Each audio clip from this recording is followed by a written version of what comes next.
And we're live, brother. How you doing, man? I'm pretty good, man. Hopefully, don't crash and burn tonight, man. It's been a while since we've been on here, so but it's nice to be back. We took I think about 3 weeks off, doing necessary things we need to do around the house.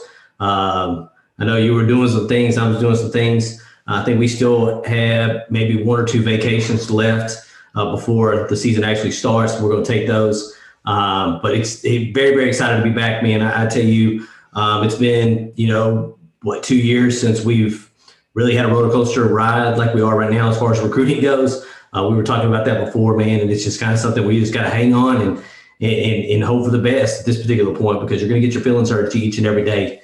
Guy that you thought was going to, there was a solid commit or, soon to be a commit, all of a sudden goes to another school. And then if you start, following, the momentum where it's going, then you're like, oh my goodness gracious. But at the end of the day, I don't think you're going to see these guys commit as fast as, going to one school and then commit. I think you'll see them take all of their visits, and by the time they get all their visits done, you hope you're the last one standing. Your thoughts, man, on this recruiting piece thus far? No, and you're absolutely right. And I think we talked about that in our last tape show, is these kids have earned the right. They kind of had to sit back, had their season delayed, travel restrictions, didn't get a whole lot of fans at their games to maximum occupancy a lot of times. Look at Lee Murphy. His season got postponed to spring. He played in a limited number of games. So like you said, I see it the same way, is these kids are going to take advantage of every opportunity they have to see universities, because the senior class, the 22 class, did not get that opportunity the 23 class currently has, and that's to get visits in their junior year before committing. So like you said, a kid like Ruben Owens, who's committed to the University of Texas, has visited Alabama, he's visited LSU. He's earned the right to do so. I'm just happy that Texas is in the same sentence with LSU, Ohio State, Alabama, for these same level of kids in the 22 and 23 class. And I know we kind of talked about who was visiting over the summer, this last weekend, the June 4th weekend, and who's coming on the 11th, who's coming on the 18th, who's coming on the 25th, and that awesome list led by Arch Manning, Ruben Owens, Jonte Cook, who are also planning to visit this summer. But like you said, it's going to be a roller coaster ride. Kids are going to recruit, commit, or decommit that have already committed. You're going to see kids decommit from other schools and put Texas back in the game. But no, you're in for a roller coaster ride in the month of June. Just be happy these kids are on your campus. It's you hear a lot of complaining about, I think the barrels and the all gas, no brakes piece, photos, and you see, photos from other schools, and yeah, that's a big deal to those kids, man. It really, what can the school offer you from a really facility standpoint, and it's kind of sad right now that Texas is not 100%, but by the obviously the season, it should be there. And like we had talked about in our previous videos, these guys that aren't taking these official or unofficial visits in the spring, don't worry about it. They'll be back in the fall. A lot of guys will say, especially your hometown guys, your state of Texas guys that have easier travel during the season, will take their officials during the season to games. This is easier for them to leave a Friday night football game, get up Saturday morning, head to the stadium, and enjoy the festivities of that. I think a lot of it is your out-of-state guys, like you're going to see really this weekend from, individuals like, Anthony Jones from Nevada, Zach Swanson from Phoenix, Jacob Sexton from Oklahoma, guys, Sebastian Cheeks from Illinois. These guys are all the guys you're seeing coming in for the official visits early are all out-of-state guys. The guys that can come in multiple times, unofficial visits can come in multiple times, come hang out, leave out, come out and leave out. I think you'll see those guys take officials probably towards the fall. I think that's why you don't see really a Devin Campbell or really a Evan Stewart on there as well as far as officials go. You had a thought, Jeremy? I did. Only that we have a renewed spirit here at the University of Texas with a brand new coaching staff, the South End Zone Reclamation Project.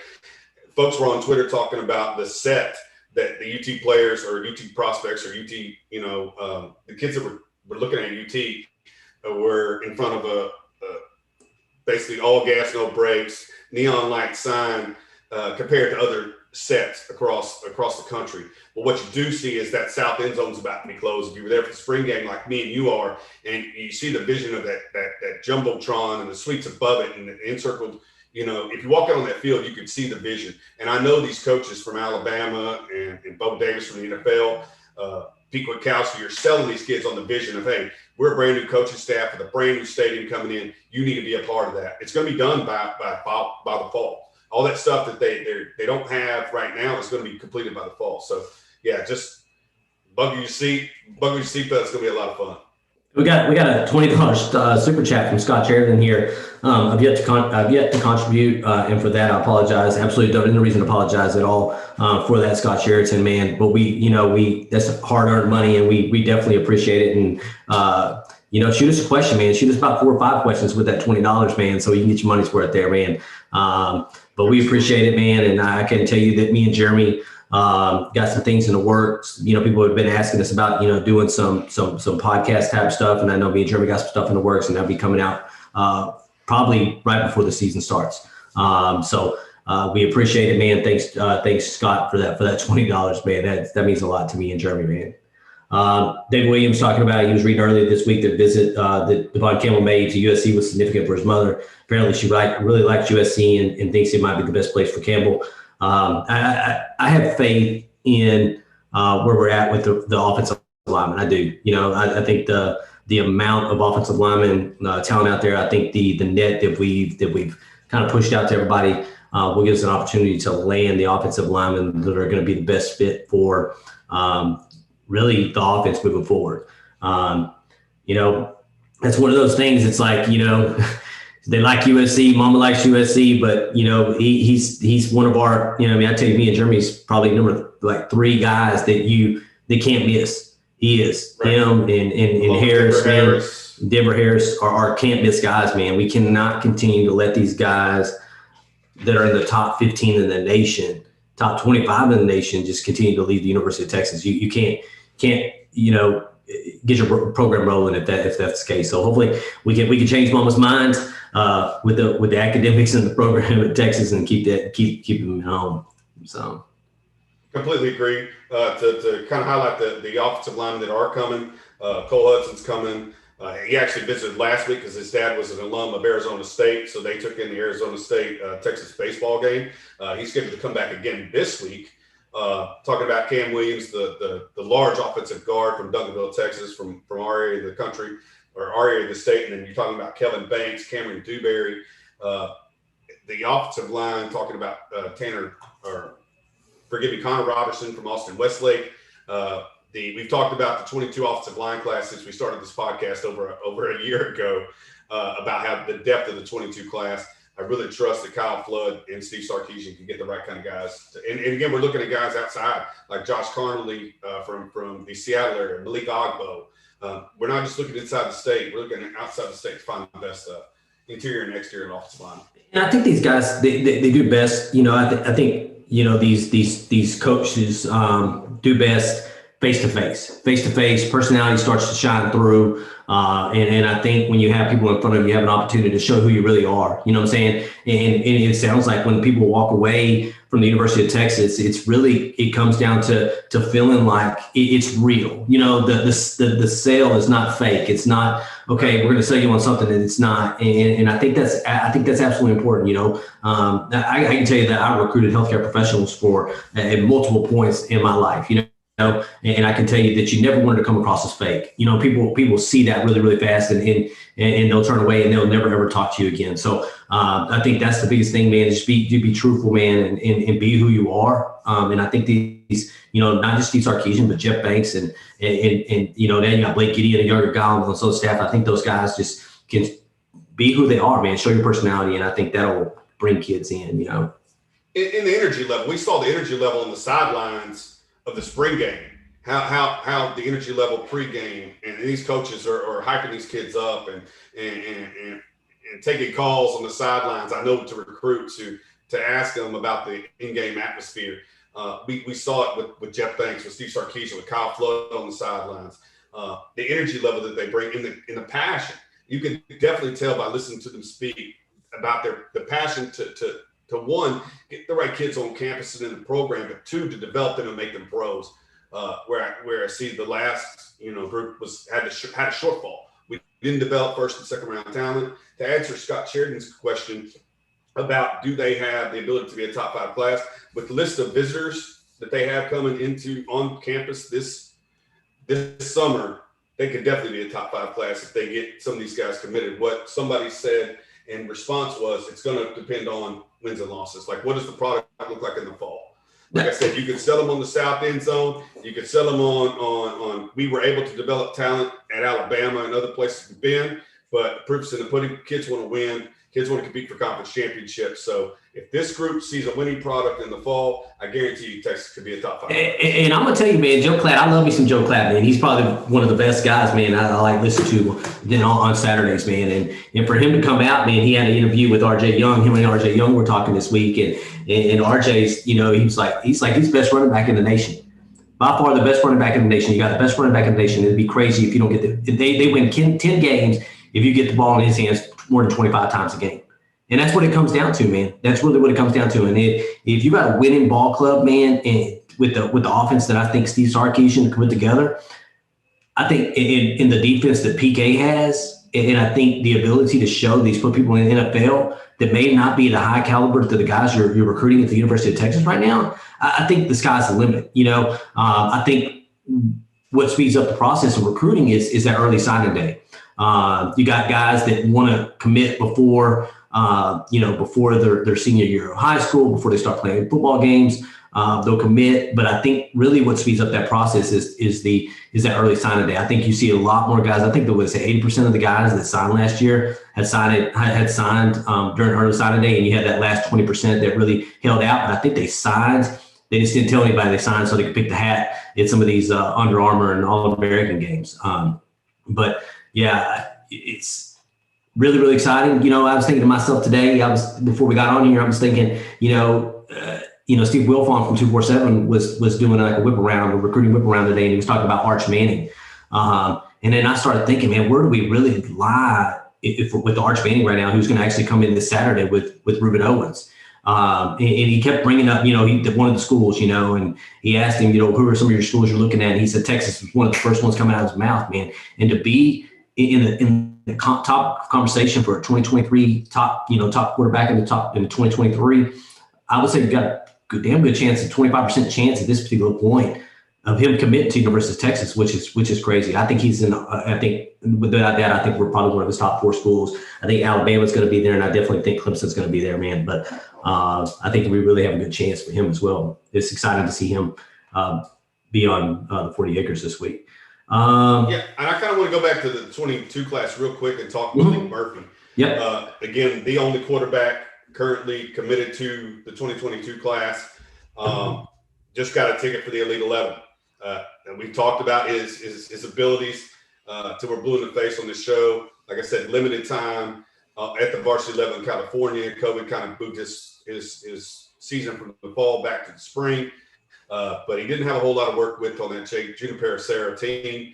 So like I said, when he goes to these prestigious camps like Elite 11, and you see his arm talent on 7-7 camps, you get to see his arm talent in limited, at these quarterback camps.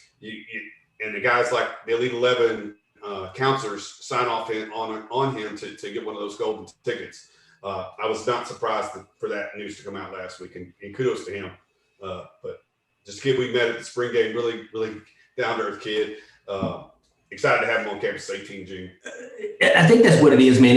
He's a personality fit for the University of Texas. I think he's a personality fit for Sarkisian. When you have an opportunity to meet him, very, very, very, very humble, very humble.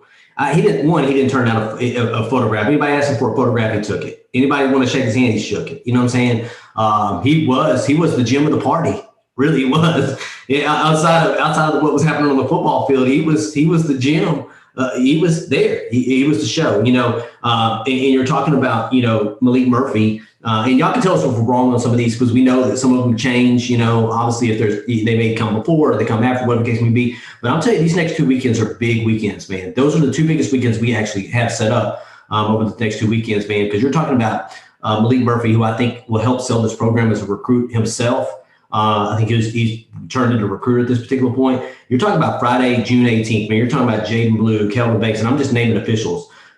Malik Murphy, Travell Johnson, another commit. Terrence Brooks, who I heard today, sounds like Oregon and Alabama may be fighting it out for him. But, hey, to get him on campus as the number 8 cornerback in the nation, definitely need to do it. Armani Whitfield, another commit, will be there. Tavoris Jones out of El Paso, Texas. Christopher Ross, another commit. And then, a guy you can't lose out, man, is Denver Harris, dude. Really, really big weekend. That weekend, Shaz Preston, Jere Bledsoe, and Brian Allen Jr., man. That is a huge, huge weekend for a lot of the 2022s, man, committed and uncommitted. And I'd like to have a mixture there. Guys already committed to the program, so them selling, they continuously sell to these guys that are not committed. So yeah, and like I know you talked about Travell Johnson. Just going back to the linebacker core, and on our last show, we talked about where does this coaching staff see positions of need, and when we talked about it in the last show, was there's 7 linebacker visitors as the time we taped it, and the notes we have in front of us, and 7 defensive linemen. Nuwafe Tui Halalamaka from California has already been there. Sebastian Cheeks is coming there. Jeremy Patton from Tenaha was there last week. Travell Johnson's already committed to the class. That linebacker core is a place that the coaches, not the offensive coaches, but the coaches see as a position of need, obviously by the attention they've shown to it by offering these kids. Now you just got to close the deal in that front 7. Getting some of these defensive linemen on campus, like you talked about, Christopher Ross, Jere Bledsoe, Curtis Perry. Just these out-of-state kids who are coming to give us a visit. Got to sell some of those guys. Yeah, I think we're done, minus maybe the Tulsa cornerback that currently has in his top 5 that transfer cornerback out of Tulsa. I think we're about done with this with the transfers at this particular point. I think if he goes on somewhere else, I think Scott Sheridan said, somebody asked right here how many scholarships we have left. It looks like, and he said 1, and I think that 1 is being saved for that cornerback out of Tulsa. And if he takes it, he takes it. If he doesn't, he doesn't. I feel really good at the cornerback position. Hell, I think going into this year, again, we're talking preseason. I go into this year, I think linebacker was probably the one where you felt like you had a need, and I think we've done what is necessary to kind of to fulfill that at this particular point. Yeah, obviously we have some guys that have been around programs, which I think is important. Been around programs, winning programs that you brought in here that have a little bit, probably 22, 23 years old that have come to the program to kind of help you do that. But you also have some young guys, man, that you've seen during the spring game that just need, I think, more experience. Linebacker at this particular point, plus having Choke there as linebacker coach and PK as the coach, man, it's kind of settled my nerves a little bit. As far as cornerback goes, yeah, if we can get Tulsa guy, the cornerback from Tulsa to come in here and add to that depth, I feel really, really, really good. But I think we're really good where we're at as far as cornerback. And I feel pretty good with safety too. I think there's it just depends on how they rotate those guys. And I think they'll figure it out by the time the fall starts, really. Fall camp starts, how they want to rotate those. Right. And you added a Thornton, a Davis, a Richardson, a Gofu, and then Adeli Adewe came back. So you set yourself up for this next football season. But all those guys are going to graduate. Those guys are their senior year graduate transfers. So you only have them for the 21-22 calendar year. So that's the reason why you still see them kind of trying to churn out linebacker commits and ultimately linebacker scholarship players for the 22 class and again in 23. Yeah, Timothy Wooten asked, did we hear anything about, Bear Alexander decommitting from Georgia? Yeah, him and another 5-star commit. There were commits to Georgia, went to Texas A&M this week, and right after that commit, they decided they wanted to, or right after they had visited Texas A&M, they decommitted from Georgia, and I think that's going to happen. I think what happens is they didn't have an opportunity to visit schools. You go to one school, and now you want to go visit another school. You figure the concern would be, hey, they commit from Georgia and all of a sudden they commit to Texas A&M. Not the case from what I'm understanding. I haven't read any more about it. May get on here in 247 here in a minute, but I think or thought that he was supposed to be on campus today. Bear Alexander was supposed to be on campus today. Let Jeff Banks and Bo Davis talk his ear off and kind of see where we go with it. I just felt like we never, I don't know if they just felt like he was going to go to Georgia or they were going to commit to Georgia and you just never pressed him into being one of your guys. But I felt we just never had any momentum with Bear Alexander through this entire recruiting process. That may change though. We'll see. So right, and he's a great athlete, but he's been in 3 different programs, high school programs, in the last 2 years. Started out in Terrell and then went to Denton Ryan. He's now at Fort Worth Brewer. So he's moving around programs again. But like you said at the beginning of the podcast, is folks didn't get an opportunity to visit campuses. So a commitment to a school without a visit is one of those that where you talked about earlier with Bryce Anderson. Bryce Anderson didn't commit to Texas. We felt he was a strong Texas lean. The guys are 247. Crystal balled him. I think it was like 82-18. But then you see him show up to campus in A&M and wearing an A&M jersey. That stuff's going to happen. Again, because he's in that Port Arthur Golden Triangle area. A&M's close to home.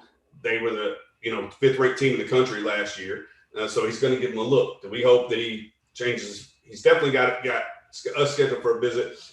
We know he's going to come to campus, and we just got to win that arms race, man. But like I said earlier, you're going to find – but it's good to be in the same sense with Alabama, Ohio State, Clemson, the juggernauts that continue to win and find themselves in the playoff for these type of athletes.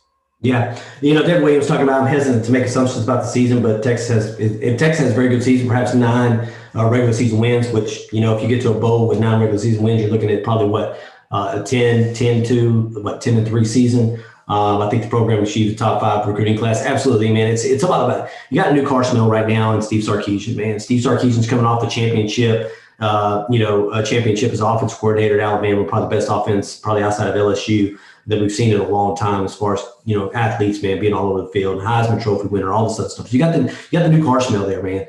But a new car smell's got to turn into victories on the field with the University of Texas. We can't be in a situation where we're up, lose 5 games, or we win possible 5 games. You never want to put yourself in a situation. And I think with a all gas, no brakes type of mentality that he's going to have, he's going to put foot on the gas pedal. It doesn't matter if he's up 24-0, man. We're going to try to keep scoring, man. And I think that's the way it's got to be. I think, obviously we'll get into probably next month, probably beginning of August, end of July, we'll probably start talking about, the games, man. University of Louisiana, tough game, man. Coming in here to DKR and then having to travel to freaking Arkansas, the second game of the year is going to be pretty tough, man. I know they just lost their offensive line coach to LSU, but it's going to be tough games, man. But I think you're right. I think you have an opportunity to have a top 5 class, man, if you go out there and you have a really, really good season, man. But you got to have a really good season. That's the last piece of the pie.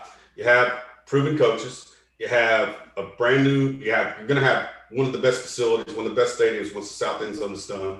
You have top level academics. You're in one of the greatest cities in the country. There's not. That's all you have to do. That's the missing piece is win consistently, compete for championships. And again, they were really, really close. 7-3, lost 3 games within 12 points. If you can find yourself in that situation, but you're blowing out the other folks that if you have 3 losses, you want those losses to be against tough opponents, either on the road or on the neutral site game. You don't want to be playing close games with TCU. You don't want to have to come back from behind against Texas Tech. You want to see continuous progress. You want to see player development. You want to see player get better from week 1 to week 11 consistently. And I think we'll get there, David. I do. But yeah, so a week from now will be our 1-year anniversary of the podcast. And we were talking last night, our very first podcast was a depth chart preview done by our phones laying on speakers. So we've come a long way. That's to say that, we're going to start getting into depth chart previews, try to figure out who's going to play where as we get into summer camp, and then game by game season prediction show probably pretty soon after that. But we still got a whole lot of position groups to talk about heading into the fall. We'll hit on that. We got a whole lot of position groups to talk about in recruiting, but definitely coming soon will be our depth chart preview and then our season previews and pregame shows. Yeah, I think June's going to be a lot of recruiting, man. And then obviously you'll probably get some nuggets here and there about, obviously summer workouts. You're not going to get a lot for summer workouts. You'll probably see some videos out there. Some motivational videos, as far as summer workouts go. And then once you start getting into really July, you start middle of July into August, man, you're really getting ready for that's when your position battles and all these other things start. Travis Axon, what do y'all think about adding Keelan Robinson from Alabama? It doesn't hurt, man. You're adding depth from a championship program. Obviously, I think he set out the 2020 season. So he stayed out, I guess, didn't play last year, came back. Sounds like he's gained about, I think when he came out of school, I think he's about 184 pounds. I think currently he was sitting somewhere but like 210, 215 pounds. I may be mistaken. I know Saban was excited to have him back. if people were worried about Roschon losing, carries from Keelan Robinson, I look at it like this, man. I look at Keelan Robinson is, and I was talking to Jeremy about this before, man. You got somebody like Jameson standing next to somebody, Keelan Robinson on the end zone on kickoffs is really, really scary. I think he's more of a tweener guy. I think he catches the ball really, really good out of the backfield. I see him more as probably a slot than I do the actual running back. But I think you can. It's a chess piece. It's a chess piece, just like you have in Whittington and Smith and all these other guys. But your thoughts, Sherman? Yeah, I'm gonna stop giving you all my nuggets before the show. That's number one. Okay. Because he just repeated everything I said before the show. Yeah. So Alabama. He was the 15th ranked running back out of that 2019 class, the same class as Bijan Robinson. You can never have enough depth at that position. Like Clint said, that he's going to find himself he was already penciled in to be Alabama's kickoff returner. So you can definitely see him playing some kind of special teams role. And just like Clint said, he's another quick twitch, fast, has jukes for days. So you can definitely see him, getting in the slot on matchups against linebackers. To create mass matches, just like Clint just said, with Josh Moore, Jordan Whittington. I'm sorry, more like Josh Moore and Jake Smith than Jordan Whittington. But yeah, put him on linebacker, get him in space, and let him do his thing. Scott, I'm stealing that. Scott, we're going to steal that. I'm going to steal that. Texas Football Talk's going to steal that. He said, you want to see the fruit? You got to clear the weeds. And that's what these programs do, man. And they're putting talent on top of talent on top of talent. Man, go look at the Clemsons. Go look at the Ohio States. Go look at the Alabamas. These guys consistently, Scooter put out, and he gets on every once in a while. Scooter Lannister, I think is his name on here, but he gets on Twitter and he put out this, Excel spreadsheet about, eight teams in the playoffs. And if you go back in and look at those really the last 5 or 6 years, it's the same consistent schools over and over and over again, to include Oklahoma, because Oklahoma's done what? Won the freaking Big 12 the last how many years, which has put them in a position to go play for a playoff. Man, telling you that if you go win the Big 12, your chances of playing in the playoff is really, really, really, really high. But, he put that out there, but it goes back to talent, putting talent on top of each other, causing these guys that are four, almost 5 stars that are sitting on third on the depth chart to have to make a decision. Do you want to send around and win a championship? Or do you want to transfer to a school to get playing time? But then so I don't know, it teaches you selflessness from one point, that you sit behind them, give yourself an opportunity to eventually play, become a starter. But at the same time, I know guys out here want to get playing time and want to start. But I liken it to our big board, man, that we want the best. Like I've always equated to NFL football, and I know this coaching staff looks at it the same way in their player personnel department. I'm going to get the best 53 dudes on my roster on Sundays, and they look at it as the same way. I want the best 85 guys that I possibly can. They're an insurance policy. Football's a game that people get hurt, and I know Steve Sarkisian is going to bring in a great player. He's not going to bring in somebody that's not going to play.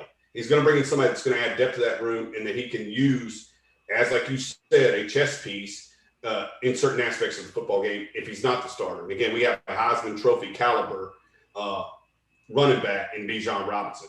And we have a definite pro, what I feel is a definite pro, backing him up in Roschon Johnson. But at the same time, Keelan Robinson makes this running back room better, and that's clear to Steve Sarkisian. That's why he found a scholarship at the University of Texas. One, there's an opportunity to make our team better, and two, he's a weapon.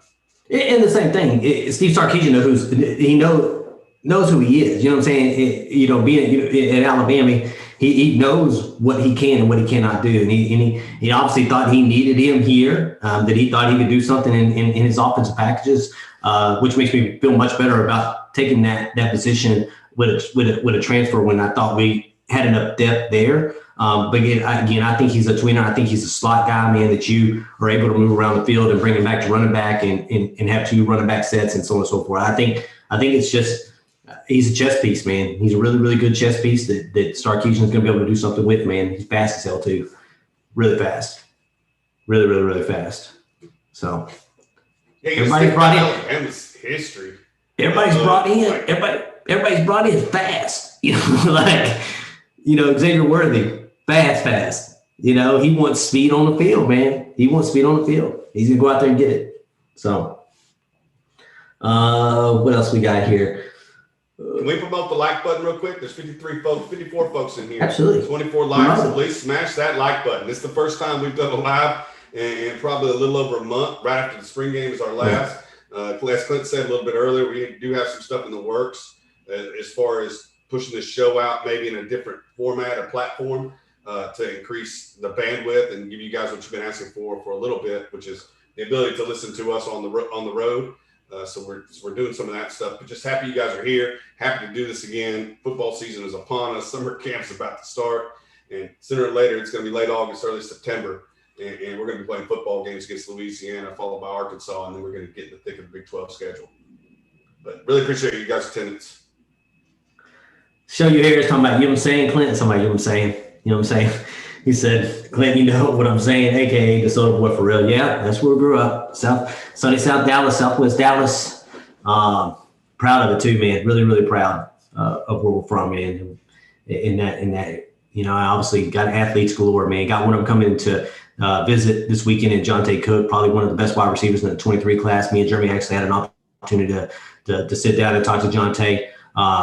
Really, really, really, really good guy, man. And I can tell you that Texas is somewhere in his top 5. So to get him on campus with Ruben Owens and Arch Manning this weekend, man, that's really good. That's a really good place to be, man. You're talking about top wide receiver, top running back, and probably top quarterback in that 23 class when it's all said and done. Dorian hit the nail on the head. What we were begging for last year, when you bring these athletes, these new fresh faces like you talked about from LSU, Alabama, from these top-notch programs, and they transfer in, what does it breed? It breeds competition. Competition makes everybody better.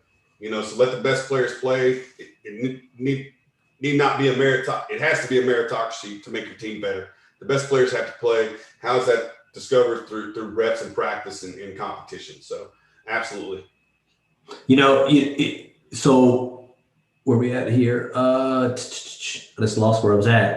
Timothy Wooten, if one wide receiver this summer, your job's going to be in jeopardy by that Robinson kid, to include Xavier Worthy, who obviously Sarkisian was trying to get to Alabama to be one of his wide receivers. So again, if you want to be the best, man, you have to create competition. You got to create competition. You got to put the best guys on the field that are gonna make you the best on Saturday. That's it.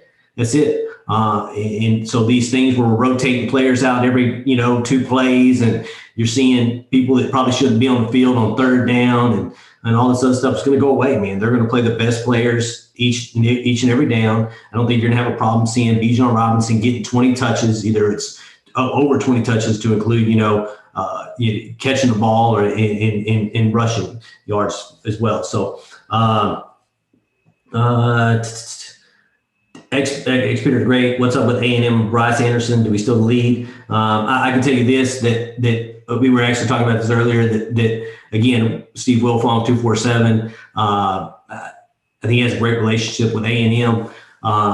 He took our crystal ball that we currently had, that he had, and he took it down to a 2. That tells me we still lead, but that lead has probably gotten a little bit smaller. But the good thing about Bryce Anderson is we have, I think, the last official with him before he decides to commit July 4th. July 4th. So he's an early commitment, man. And to have him there on I think he's coming in on the 24th or 25th is a really, really good spot for us. So you can always get that back. Yeah, definitely agree. Again, you're gonna see them in pictures. They're gonna be happy. They're gonna be wearing other folks' uniforms. But like you said, once they get on campus, you got to sell them the academics. The position coach, you got to sell them how you can develop them, and you got to sell them to the facilities, and that's it. And let the kid make the decision that's best for him. But all you do is getting him on campus is the first step. If he doesn't come on campus, then you don't have a chance. Good grief. Another $20 super chat. Good grief, D-Train, man. I can't handle it tonight, man. That's a lot of Whataburger for Jeremy. You know what I'm saying? That's lots of Whataburger for Jeremy. Yeah. Can't come fast enough. We appreciate it, D-Train, man. You're one of the day ones, man, and we see you all the time, to include on Twitter, man. You're always on Twitter, man, and linking us to things, man. We appreciate it. We really, really do appreciate it, man. Thank you from the bottom of our hearts, man, for that $20 super chat. Yeah, D-Train brings facts. If you're not following Dustin Smith on Twitter, you should be. because he brings facts and he watches every show. Mentions us when he has information to put out, along with Texas Homer, who's in here tonight. Fanatic Perspective, all these great sources of UT information. But really, really humble to receive $20 from you because, like Clint said, you're a day one guy who's been with us. You're like part of our family. Really, really appreciate it.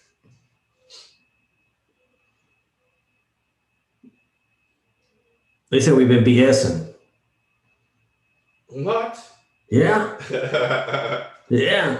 Oh man, I don't even know what's.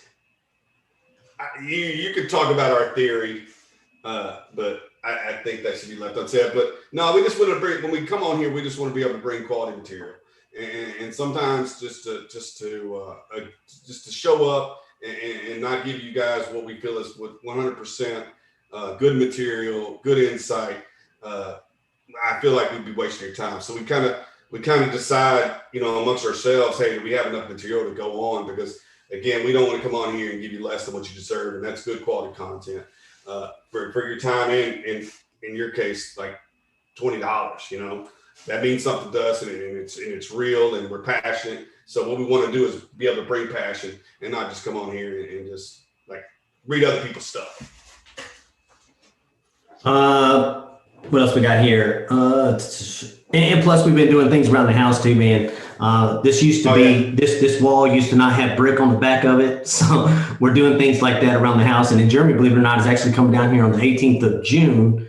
He'll be at my house on the 18th of June, and we'll be putting in wood floors into my master bedroom. So we're definitely working. We're definitely working. Off season, we've been busy. Not like we have been busy. Been pretty busy. But definitely excited to get back here. We are fired up, man. You're fired up, man. I'm telling you that we're kind of walking through what our season's going to look like, and I think we determined what our season's going to look like, and it's going to be a Monday and a Wednesday live, Monday live, a Wednesday live, and then we're going to do a show on Thursday, and then we'll do our post game show after the games on Saturdays. So you're looking at four days, man, of content. 4 days of content. So we'll kind of. And we'll probably do the same thing we did last year, where we'll throw up a stream like this, allow you guys to comment during the game. Again, me and Clint can't find ourselves on the live stream during the game because we get too rowdy, and we don't want to see both negative and positive reactions during the game. So we plan on leaving a chat up here so you guys can talk about what's going on in the football game as it's played, but then pop right on after the game for post game live. But yeah, like you said, Mondays, Wednesdays, Thursdays, Saturdays, because this Fridays, what we didn't get an opportunity to do last year that we definitely want to do this year is I'm going to spend a whole lot of time in Central Texas watching programs like Temple, who has a kid that Texas is currently looking at, Mikhail Harrison Pilot. One of the kids out of Temple, a couple kids out of Temple. I'll get down to Austin. Clint will be covering the San Antonio region on Friday nights, watching high school talent. To see who the best are in the state of Texas that we could possibly get to. And then hopefully get up to Dallas and see DeSoto in a couple of playoff games because they're there every year competing. Yeah, I'm just kind of reading through the comments here, man. D. Williams talking about don't have confirmation, but I think Troy Mary might not recover enough to make a difference at 21. Hopefully that's not the case, man. Definitely want to see T.O. On the field this year. But I do agree with the two back sets, man. Your backs, I think it comes down. I think your offensive linemen are better run blockers than they are pass blockers at this particular point, and I think you have to lean on it. And I think the same thing with your tight ends, man. So to me, your running backs, even if you're in two running back sets, man, you have an opportunity to flash those guys out to be wide receivers because they're that as talented as they are in the backfield as they are pass catchers. So I think that's where you lean on, man. And I think that's what Steve Sarkisian will allow them to do is to be able to work to their strengths, man. And I think that what leads to what Dorian said down here, and I'll come back up here in a minute, but I'm just happy the players feel like they finally will be put in a position to maximize velocity. Absolutely, man. And I think that's on the defense side of the ball and not just on the offensive side of the ball, but I think on the defensive side of the ball as well with these coaches they have coming in. And then he said he won't say much about it, but it didn't always happen with Herman. Everybody's seen that, Dorian. The punt, obviously the run, pass, punt, run, pass, punt, run, pass, punt. It didn't work out very well. That's, we wish him the best up there in Chicago doing what he's doing as an offensive analyst up there. and good luck. So, Brad James asked, what is it going to Keller's take? Go ahead, Jeremy. Brad Kellner from 1049 with the Lake Show with RBKD. The one I host is in our chat. So nice to have you tonight, Brad. Hey, appreciate it, Brad. Thank you, man, for being here tonight, man. I think it's 39 minutes removed from the fan at this particular one, right? Hardest working man in Texas content. He goes on and does collaborations with a lot of folks. He does a 4-hour radio show, and he's a very busy young man. So kudos to you, BK. Somebody said up here, man, this may be a question for BK too, man, and Texas owner. What is it going to take for Texas to get ahead of A&M? I don't know so much if they're ahead of us. At this particular point, they're coming off a top 5 national ranking. That's huge. When's the last time Texas did that? It's been a long time. They're using the SEC is a crutch or an opportunity. You know what I'm saying? Have they delivered defensive linemen? Have they recruited defensive linemen really well? That's where my major concern is because that is where you need a solid front. And they're doing well on the offensive line as well, man. But I think it comes down to Texas being able to dethrone Oklahoma. That's what it comes down to, man. Until you win the Big 12, you can win all the games you want to, man. You can win 10 games. You can win 11 games and go to a Sugar Bowl, beat Georgia in the Sugar Bowl, but you still didn't win your conference. And I think it comes down to winning your conference, because if you win your conference, Big 12, you have an opportunity to play in. If you go back and look at it, you have a pretty good chance, probably 80% chance of making it to the college football playoff. And that's what everybody wants to see, man. They want to play on winning teams, man. They want to be developed and play on winning teams. I think that's number one. Number two for all these student athletes. But definitely, what's your thoughts on it? We get on them about not for finishing second to Alabama, right? Because they got blown out by Alabama, the same score as the national championship game. But yet, like you said, they were a top 5 finisher. We finished third in the Big 12. We didn't even play in our conference championship game. They didn't either, but they lost to the defending or national champion, and the only loss they had. So yeah, they're going to have a leg up, and it's all about what we talked about in the beginning of the show, which is they have the facilities, they have a new coaching staff. Clint called it a new car smell, a renewed fire and exuberance. And I know BK hears it, they talk about it all the time. That folks, these kids are top level kids who want to come here and see what Texas has to offer. What we need to do is finish the job. And how do we finish the job? Like you said, by consistently winning and developing talent, first day talent, first and second round talent to the NFL. That's what's going to take is for these guys, once they get on campus, to develop, become first round talent, and like you said, compete for championships. Sorry, Timothy, my bedroom. Me and my wife's bedroom, we're going to do we're doing some wood floors in there. She decided to take the carpet out there. We're doing some wood floors there. Whichever case, so Jake Smith is close to 100. Absolutely, man. I think they were talking about Anderson and Allen earlier as far as defensive backs, man. Anytime the defensive backs in Alabama are in the same conversation, they have to make you nervous. Because you're right. Saban can come in there, get on your couch. Not right now, he can't, but he can get you to his campus and say, hey, you know what? I'm a defensive backs coach. This is everybody I put in the NFL. You'd be crazy not to come join me. So to have Anderson and Allen, two of your top guys, top priority, probably safeties in this class. To have to worry about Alabama, absolutely. But you can't sit here and say the team out east is not a threat at this particular point. The team up north is not a threat. At this particular, they're all threats. And until you put yourself up on that pedestal and are willing to are able to win the Big 12 and make it to a college football playoff, you're all going to be in the same circle. I think where we've been lucky is that even with Oklahoma winning the Big 12, we've always had a recruiting class that's always been better than theirs. But an inconsistency in being able to develop players that we get has caused us not to be able to get over that hump. And I think with the coaching staff that you currently have that is able to develop these players that comes from championship pedigree, from the NFL and from good coaching trees, I think we have an opportunity to be able to get there. When we get there, I think it'll be a couple of years. But yeah, but like you said, you got to see, and you got to see steady progress. You got to see players getting better from week 1 to week 2. You got to see the best players play. You got to hear that it's not a divided locker room, that folks are excited to play. And again, I think this coaching staff brings, we saw it in the spring game, a renewed energy. All gas, no brakes is not just their slogan, but I feel like everybody on this coaching staff feels that same way. And say, like you said, we're not going to milk leads. We're not going to sit back and like run past, 50-50 balls and then punt or fake punt when we're not supposed to fake punt. But put ourselves in the best chance to win. That's all you can ask for, is to put the best athletes on the field, develop those athletes, and put them in the best chance they have to succeed. And I think that's why you see them trying to fill out this roster to the, as I equated a little bit earlier, the 53rd man on the NFL roster. If that's your weakest link, you want to be better than everybody else in the conference. And that's what allows you to compete for champions. It's not the top 22.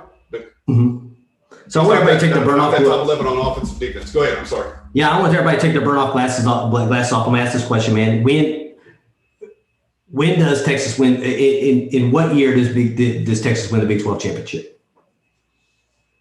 How many years under Steve Sarkisian, Big 12 championship? What do you think? I'm asking you two. Me? Yeah, I'm asking you two. Oh, wow.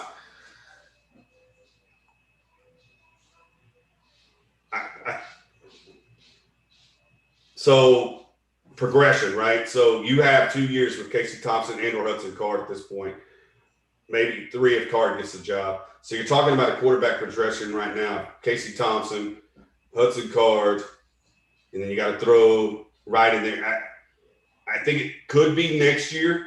I think this year is a growth year to see where you're at. And I think 2022, 23 calendar year, I think you're playing for a conference championship. But again, they keep reloading up there too. Behind Rattler's another 5-star. Behind him is another 5-star. So you're going to have to earn it. I think it's year 2. Because once you get to year 3, then you're talking about a quarterback turnover. You're talking about Malik Murphy, and or if he signs the dotted line, you're talking about maybe even a 23 quarterback. Maybe you're talking Arch Manning. But don't want to put the cart before the horse. I'm saying year 2. I think this is a developmental year. You understand what your roster looks like for 22-23. You gain some momentum, and I think year 2 is a possibility. I think the biggest thing I look here now is, man, anything can happen in the Red River rivalry. Anything can happen in that game, right? Texas is going there. It doesn't matter. Rattler's playing. Hell, Kyler Murray's playing. It doesn't matter who's playing. Baker Mayfield, you can throw whoever you want to in that mix, and it doesn't matter. With October, it doesn't matter, right? Any of those teams can beat any of those teams in any of those games. I think where Oklahoma has the upper hand this year is that they do have a talented roster with a talented quarterback, and I don't see them losing to anybody outside of maybe Iowa State or Texas just because of that rivalry game. So it's going to hard to pick them off this year. I think with you, I think to me, developmental year, see what you got, put your stuff together. Do I want to see win those games that we're supposed to win? Absolutely. Do I want to see us win games that we're not supposed to win? Absolutely. Do I think we lose maybe 1 or 2 games this year? Maybe 2 games this year and go to a New Year's Eve Bowl? Love to see it, man. But I think next year, because of the development of the quarterback and I think development of your team, I think you'll see. And what BK put out here just now, Iowa State and Oklahoma, obviously losing a bunch of guys next year is going to be a big deal as well. So I think next year, man, I think next year is probably your best chance. But again, you got Alabama coming in next year, so that should be fun. But we'll see. Just wanted to put that out there, man. We'll see what everybody's thoughts were. Yeah, I'm right there with Abel. You and with BK, you lose Spencer Rattler, and it's Caleb Williams' first year. It'd be Hudson Carter, Casey Thompson's. If it's Casey, it'd be his senior year. Hudson, I think it'd be his junior year. And if we'll see how this season pans out, who's the starter. But hopefully somebody solidifies that job this year for sure. I really don't want to go back and forth, between quarterbacks this year. That's what I'm saying with development. I think you need to find your guy and stick with your guy for the 22 to put yourself in the best position for 22-23. And then, like you say, and Brad said as well, Iowa State graduates all their folks. This year, you got to travel to Ames, which means the following year they'd be coming back to Austin, and then you just got to find a way to win that game. The non-conference schedule for 22 toughens up a little bit, but I think you can still compete and win your conference. That's all you want to do. You don't want to play come from behind, like we talked about earlier. You don't want to lose to TCU at home. This year it's a road game. You don't want to lose to TCU. You don't want to have to come back from 15 down with 3 minutes to play against Texas Tech. That game's now not in Lubbock this year, but in Austin. So you just have to win those games you're supposed to win. And you want to be competitive with Oklahoma and Iowa State this year. And you want to see, like I say, player to player, position group to position group get better from game 1 to game 11. And that'll go ahead. So I don't think you don't have to go to Stillwater. I think Oklahoma State comes to you this year, right? That's correct. You don't have to go to Lubbock, which I hate that place. That's one place I dislike going to. Don't have to go there, but you do have to go to. Definitely have to go to Ames because Iowa State played at home. Should have had an opportunity to win the Big 12, but we kind of blew that one this year. Correct. So I think that as far as the schedule goes, I think it's favorable towards Texas this year. As far as who you got home and away and so on and so forth, I think it's definitely favorable. But I think just Oklahoma and Iowa State are going to be different. It's going to be difficult to go up there and beat them in Ames. Victor brings up a point. He said, I have us losing to TCU, Iowa State, and OU. And we seem to lose close games somewhere. I just don't see us losing those games that we consistently lost over the last couple of years because we put, Turtle went back into the shell and we kind of just I don't think that your defense and your defense and offensive coordinator are going to be that way. So I don't think you have to worry about losing those close games because I think they're going to try to widen the margin of the lead so you don't put yourself in a situation where you are playing in those close games. Dwayne Tharp on vacation to Gulf Shores playing spades and listening to you guys in my ear. Glad you guys are back. Appreciate it, Dwayne.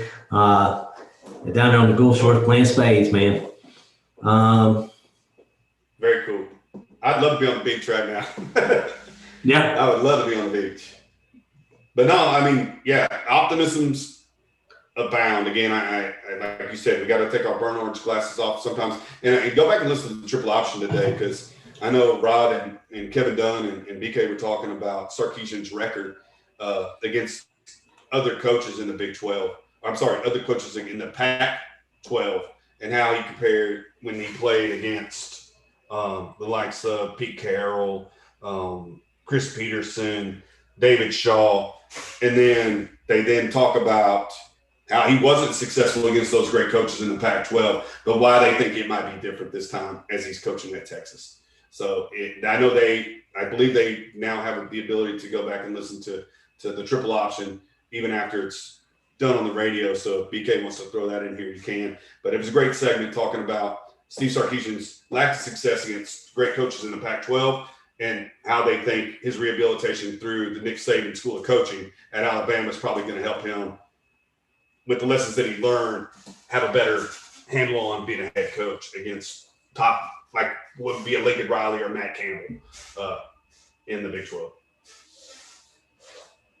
Yeah, I just think that my thing is that it's weird, man. I think this Sark, his past situation, and being able to be transparent about that. Somebody brought it up earlier about being a bit transparent about what he's gone through is probably the most difficult thing he's ever had to deal with. Man, he's on the spotlight like no other. And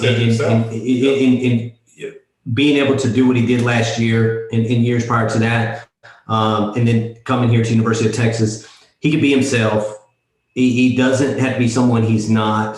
And I think he's got a coaching staff that's going to allow him to be the head coach. You got an individual that like Pete Kwiatkowski that's been defensive coordinator for a long time, that has a staff that's been around for a long time. Individual like Bo Davis that's been both in the NFL and in college. An individual like Jeff Cho that was an ex-head coach himself. You know what I'm saying? So I think he doesn't have to worry about that so much. And then he's got individuals around him in Flood and Milwee that he can trust, and Drayton that he can trust to be able to put those pieces together on offense. And all he's doing is calling plays on Saturdays, man.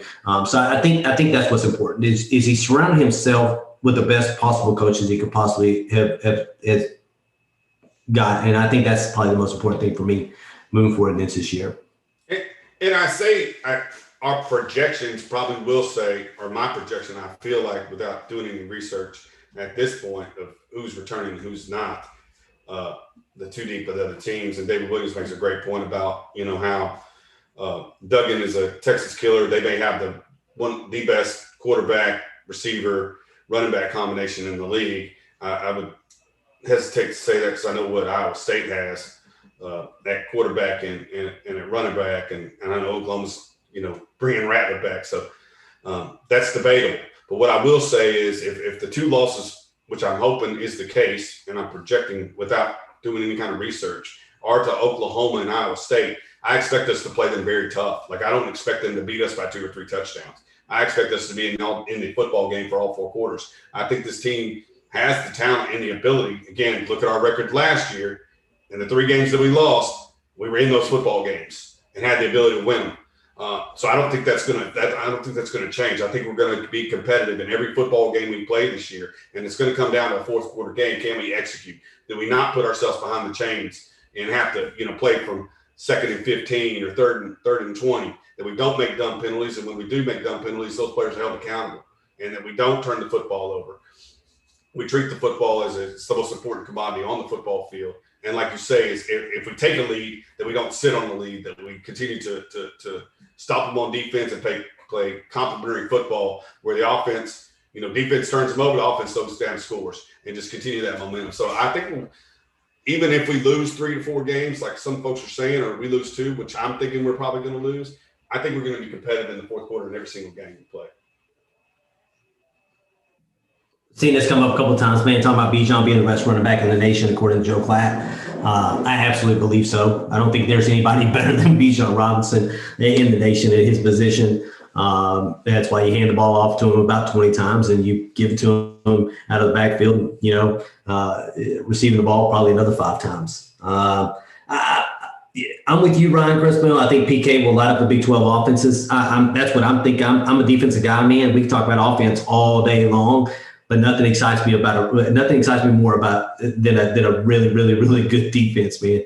I love me some Chris Ash last year. He's a developer of players. He was able to come in and put what he wanted to in. I just think that you can see the defense getting much better week after week after week after week. And I think that's what's important. But I really see that too. I think PK is going to be able to do some things and show some things that some of these Big 12 coaches haven't seen before. I think he's just been out there on the West Coast for a long time. And I think he came here because he wanted a challenge as well. And I think that's what's important is he was willing to challenge himself. Being in the game this long, he was able to say, you know what, I've done what I need to on the West Coast. Let me go challenge myself and probably what is the best offensive league that we have in college football. And he was willing to do that. And to me, that means a lot, that he's up for the challenge. He wants the challenge, and he's going to go in there and he's going to work his ass off to make sure that defense is the best they can possibly be, man. And with the guys you just brought in too, man, I'm telling you, with the guys you brought in, the guys you currently have on the roster, there's no reason with that defensive line that we can't be one of the best defenses in the nation this coming year. I truly believe that, man. Will Curlin just finished your statement for you, saying we have to get out the quarterback in that TCU game. Any quarterback that has 3 seconds in the pocket is going to carve us up. You just talked about that. Deep lines have to produce the Collins and the Broughtons and the shoot, forgive me. Have a little brain cramp here. Big 99 Coburn, Sweat. Yeah, I could rattle them off. I got stopped with the young kids. No, the Coburns, the Sweats, the Collins, the Ajomos, Jacoby Jones. Those guys need to show up and get after the passer. And I think you talked about just a second ago with Pete Kwiatkowski's experience and the trust that Sarkisian has in him. The game plan is going to change. It's not going to be vanilla. It's not going to be a lineup in a 3-4 or 4-3. I think you're going to see 2 down line with 5 linebackers. You're going to see times when it's 5 defensive linemen and 2 linebackers. You're going to see nickel, dime all over the place. They're going to be able to match up athletically because, like you talked about, we have had great recruiting classes. Although we've not won as many football games and competed for championships like we wanted to, we still have top-level athletes here. Now we just got to put them in the best chance to succeed. And like I said, he's going to put them in different fronts. The quarterback's going to be confused pre-snap. Hopefully they do essentially what they're looking to do on offense, they do on defense. Sarkisian's good about like you said, lining up 2 running backs in the backfield. About the time he snapped the ball, there's nobody there but the quarterback. Mhm. So just to create mismatches. A guy like Keelan Williams on linebackers, like you said a little bit earlier, Jake Smith on linebackers, those quick twitch guys, and then a guy like we haven't talked about, Troy O'Meara. Line him up against smaller cornerbacks and let him go to work. David Williams, he's talking about, close losses are no longer acceptable until this team wins. He'll have his doubts. Absolutely, man. I think it's a mentality thing, man. It's a mentality thing. Once you get that mindset that you're always going to play in close games, I think that's where they wind up being at. And then you got to hope that number 11, Sam Ellinger, delivers in the fourth quarter each and every game, because that's what it really turned into. Outside of a few games, man, I can count probably on one hand how many double-digit wins we had over the last couple of years, and that's not acceptable. Law Tech and Rice. There you go. In the last 2 years, it's not acceptable, but I think it became a mentality thing. I think it became, hey, we're gonna play close games, or we're gonna play from behind. And if we're up, we're going to turtle, and all of a sudden they're going to come back, and we're going to have to go back down and hope that number 11 gets us out of another jam. That's just the way it worked, man. And I think that they got to get out of that mentality. And I think that the best thing they can possibly say right now is all gas, no brakes. I mean, we're going to move all the time. It doesn't matter what the score is. We're going to keep pushing. It doesn't matter what the score is. We're still going to keep being, very, very, very, very aggressive on defense, regardless of what the score is, man, because I think you just got to continually play aggressive so that you create that, offense. Your defense gets you the ball back, offense go down the score. Defense gets you the ball back, offense go down the score. And before you know it, the next question somebody asks is how many points do we average next year on offense? More than what the defense allows. That's the best answer I can give you. You like that point differential. Again, if you're talking about beating the teams that you should beat, like the Kansas States and should be Oklahoma States at home and West Virginia, I think that's a road game this year. I just off the top of my head. But the teams that you feel like you're better than, your point differential should be 10 to 14 points. You should be, and it's not like we didn't score points the last couple of years. We scored points. It's just we didn't score enough points to beat Oklahoma, TCU, and Iowa State. And again, we lost by a total of 12 points in 3 football games. But yeah, I'm excited, man. Like really excited. And talking about all gas, no brakes, I think they show that in every facet. We were talking earlier, and I think we may talked about it on air when we're talking about the offers they go out from this coaching staff to the last one, how they leave no stone unturned. They offer every kid they think is championship caliber, and they let the chips fall where they may. Whereas I think we talked about committable offers versus non-committable offers, throwing offers out to kids that may or may not even want to come to your school. But guess what? If you don't offer them, you don't know. If you don't ask the question, you're not going to get the answer you want to hear. So I think they've shown that in the recruiting trail with the number of offers and the number of folks they have coming to campus just this month. Just trying to read through these comments real quick. Yeah. So yeah, as far as offense average next year under Sarkisian's playbook in the Big 12, man, you got to be upwards in average in 30 points a game, man, to again have a double digit if you're talking about beating people by double digits. And I think what was it, PK only has like a handful of games that he allowed over 20 points. Yeah. If you go back and you watch that Alabama. Again, I hate to pull numbers without doing research, but I got a feeling if you score 35 points, average 35 points on offense, I have a hard time believing you're not going to be in every football game you play and probably going to win 10 of the 12. It's just, like I said, you got to – and there are going to be games when, I don't know about 60 points. That's a lot of points. I don't know who you're doing that against because Louisiana is going to be a tough opponent. Arkansas is going to be a tough opponent. I don't see you scoring 60 maybe against K-State because you did it this last year. But 60 is a big number. But if you can average 35 points a football game and get up to near 40, I don't see you losing very many. Yeah, Will Carter's talking about, I believe a more physically developed majors will make our running game, take our running game to the next level.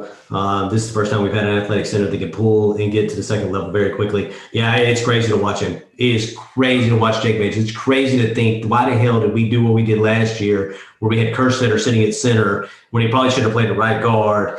it blows my mind. Talk about It blows my mind. It blows my mind. But it goes back to what D-Train is talking about, and it's talking about coaching absolutely failed these players. And we're not going to go back there. Unfortunately, the coaching didn't put players in the positions that were going to put them in the best position to be the best they can, so the team wins. That's what it comes down to. So I'll tell you this. There's a reason why the mock draft folks had Sam Cosmi where they did, and he got drafted where he did, because the coaches, he should have been a higher draft pick. Joel Sy should have been a higher draft pick. Sam Elliger should have been a higher draft pick. But when you run pass, give the kid nothing but 50-50 balls to throw, and then you bam Sam, and you think that's the answer, it doesn't allow him to show his talent. So again, we're not going to cry over spilled milk, I guess is the old saying. But yeah, like you said, it's a new car smell. It's a renewed excitement. I'm excited to have these,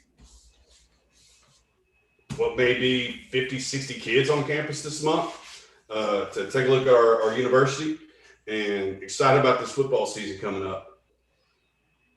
I think you're right, Victor. If you go back and watch that Washington-Alabama game, college football playoff game, it's a beautiful thing to watch, man. Beautiful thing to watch.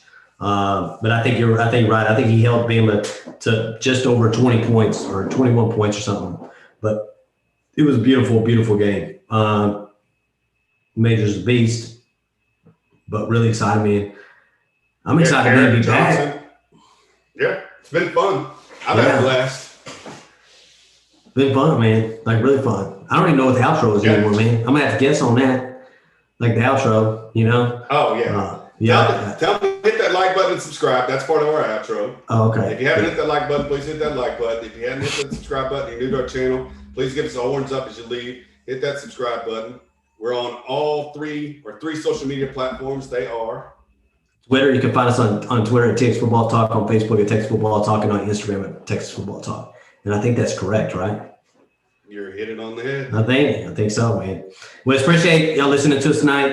As always, like Jeremy said, please hit that like button. If you have not subscribed, please hit that subscribe button. We got some content that's we're going to be flying with some content now that the season has started. Probably talk a little bit more about summer, what's going on as far as what's going on in the 40 acres as far as summer. But a lot of this is going to be recruiting for the month of June, man. It's kind of where we're at right now.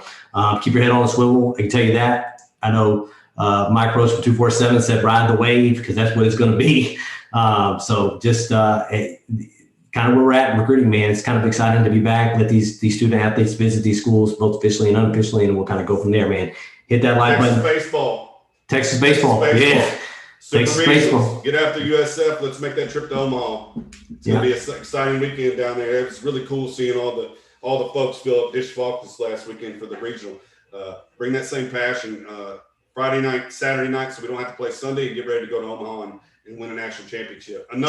Charles Strong throwing out first pitch of the first game, and there won't be any horns down, obviously, because they're signed as the Horns as well. So he said, "What about Texas baseball?" They're gonna be in Omaha. Yeah, compete with the likes of Arkansas for a national championship. It would have been nice to see Nebraska take Arkansas out, because I'd have felt like, I think those two teams are definitely the cream of the crop when it comes to college baseball at this point. So maybe we'll talk a little baseball on our next live. I don't think anybody has a better three-man rotation in baseball right now. Absolutely not, man. And you're talking about a bullpen that's lights out, that can come in and throw the ball. It's a good place to be, man, because pitching is what wins championships, man, at every level. So, all righty, man. Hey, we appreciate you listening as always. Y'all have a wonderful rest of your week, and we'll see you soon. Hook 'em. Hook 'em.